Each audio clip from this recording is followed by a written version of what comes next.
Halo Sobat Kreatif, sekarang SMKN 7 Padang membuka penerimaan peserta didik baru.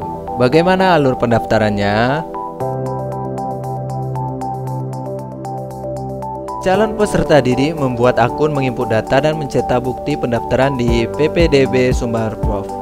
Calon peserta didik menyerahkan berkas secara langsung kepada panitia. Calon peserta didik melakukan tes tulis dan tes minat bakat. Hasil tes PPDB akan diumumkan di SMKN 7 Padang. Bagi calon peserta didik yang dinyatakan diterima, wajib melakukan daftar ulang.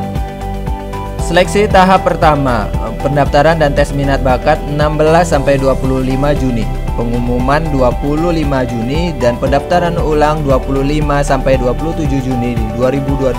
Jadwal tahap kedua, pendaftaran dan tes minat bakat 2-4 Juli, pengumuman tanggal 5 Juli, dan pendaftaran ulang 5-6 Juli 2022.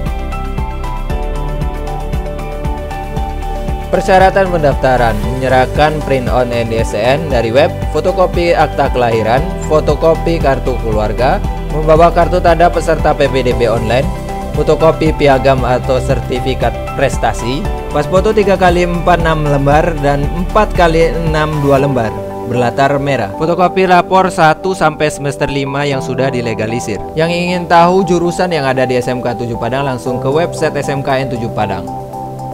Jangan lupa follow, subscribe, dan juga like-nya. Sampai jumpa Sobat Kreatif.